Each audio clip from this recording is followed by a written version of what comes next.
శ్రీమాత్రే నమః. ఈరోజు వచ్చేసి దొండకాయ పులుసు, చిన్న ముక్కలు పులుసు పెట్టుకుందామండి. ఇదిగోండి చిన్న ముక్కలు ఇలా కట్ చేసుకున్నాను.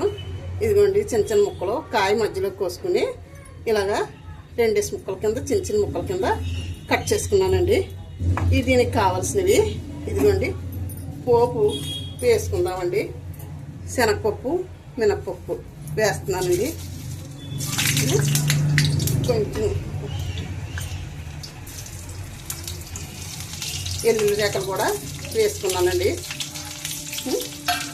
ఇది వీడి పేనంలో వేసుకుంటే కొంచెం మందంగా ఉండి పేనం బాగా వేగుద్ది అనేసి ముక్కలు మాడిపోకుండా ఉంటాయని వీడి పేనం పెట్టుకుంటానండి నేను ఇలా కాటికి.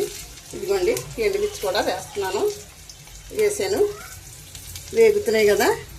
కొద్దిగా కరివేపాకు కూడా వేసుకుందామని టేస్ట్కి. చూడండి వేగుతున్నాయి. ఇప్పుడు ముక్కలు వేసుకుందామండి.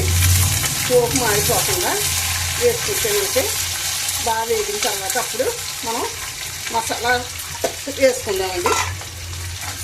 ఇవి ఇలా బేగా మగ్గుతాయండి. ఇలాగైతే వీడిపోయానం సరి ఎక్కువగా ఉంటుంది, మాడిపోకుండా కూడా వేగుతాయి. మనం మామూలుగా మందంగా లేని పేనం పెట్టుకున్నాం అనుకోండి, ముక్కలు వేగవు, తొందరగా అవ్వదండి. చిన్న సెకండ్ పెట్టుకుంటే మనకి వేగే అవ్వదు. అంచేత ఈ బీడి పేనం పెట్టుకుంటే ఐరన్ పేనం చాలా మంచిదండి. ఐరన్ కూడా మంచిగా సమృద్ధిగా తయారవుతుంది మనకి. చూడండి ఇందులోనే వేసుకుంటాను.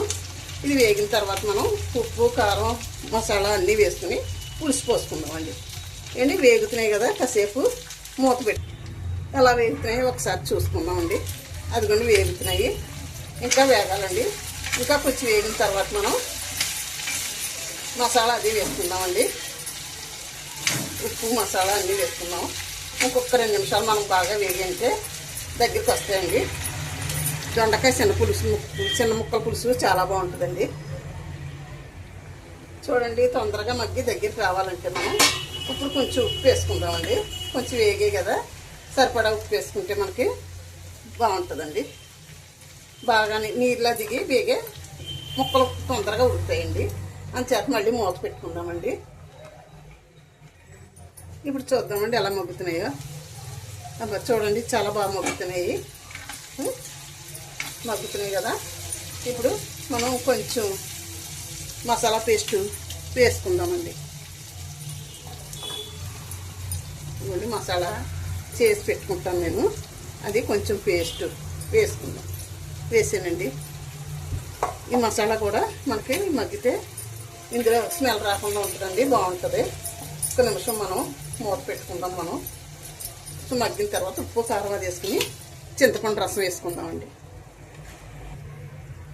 చూద్దామండి ఒకసారి మూత తీసుకుని. దగ్గరికి వచ్చేస్తుందండి. ఇప్పుడు మనం కారం వేసుకుని పసుపు కారం అన్నీ వేసుకుని చింతపండు రసం వేసుకుందామండి. చూడండి ఇలా వేగిన తర్వాత మనకి కొంచెం కారం వేసుకున్నామండి. ఏంటి ఎండుమిర్చి వేసుకున్నాం కదా, దాన్ని బట్టి చూసుకుని వేసుకోవాలండి. కారం అయితే నేను చిన్న స్పూన్ వల్ల 2 స్పూన్లు వేస్తున్నానండి. కొంచెం పసుపు కూడా వేసుకుందాము.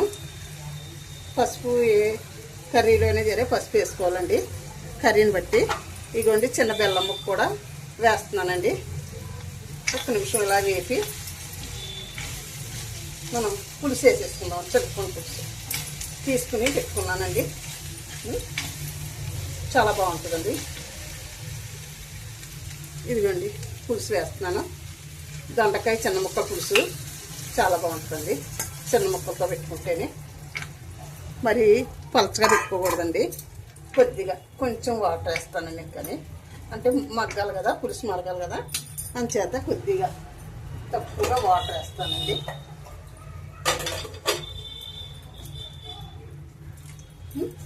మూత పెట్టుకుందామండి. మనం మూత పెట్టుకుంటే దగ్గరికి వచ్చేస్తే బౌల్లో తీసేసుకుంటాం. ఎలా ఉడుకుతుందో ఒకసారి చూసుకుందాం. సూపర్ ఉడుకుతుందండి పులుసు అయితే.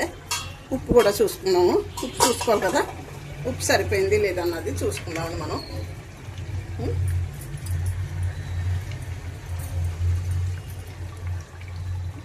కొద్దిగా ఉప్పు పడుతుందండి, ఇంకా వేస్తున్నానండి. ఉప్పు వేసాను. ఉప్పు వేసిన తర్వాత కాసేపు మరిగితే మనకి ఉప్పు కరుగుతుంది కదా, బాగుంటుందండి. చాలా బాగుంటుంది. ఉప్పు వేసి సరే అండి, అయితేనే మూత పెడతాను. పులుసు ఒకసారి చూద్దామండి. అబ్బా సూపర్ రెడీ అయిందండి. దగ్గరికి వచ్చేసింది పులుసు అయితేనే. చాలా బాగుంది పులుసు. మనం ఇలాగే ఈ పెనంలోని 10 నిమిషాలు వదిలేసుకుని బౌల్లో తీసుకోవాలండి. ఏంటంటే పెనంకి వేడి ఉంటుంది కదా, వేడి ఇంకా బాయిల్ అవుతుంది కర్రీ. చాలా బాగుందండి. ఇదిగో చూడండి, దొండకాయ పులుసు కర్రీ చాలా బాగుంది. చిన్న చిన్న ముక్కలు కోసుకుని ఇలా పులుసు పెట్టుకుంటే చాలా ఇష్టంగా తింటారండి. సరే అండి, బౌల్లో కూడా తీసేసుకుందాము. తీసేస్తున్నాను, కట్టేస్తున్నానండి. కట్టేసి తీసేస్తానండి. ఇంకా ఉడుకుతుంది చూడండి. కట్టేసిన జర పేనంకి వేడి ఎక్కువగా ఉంటుంది, అంచేత ఇంకా ఉడుకుతుంది. దొండకాయ పులుసు కర్రీ చాలా బాగుంటుందండి. ఇదిగో చూడండి, ఇలాగా బౌల్లోకి తీసుకున్నాను. చాలా బాగా వచ్చిందండి కర్రీ అయితేనే. చూడండి సూపర్ ఉందండి కర్రీ. ఇలా మీరు ట్రై చేసి చూడండి, చాలా బాగుంటుందండి. ఇలాగా దొండకాయ పులుసు కర్రీ చాలా బాగుంటుంది. కలుపుకోవడానికి కూడా బాగుంటుందండి. సూపర్ ఉంటుందండి.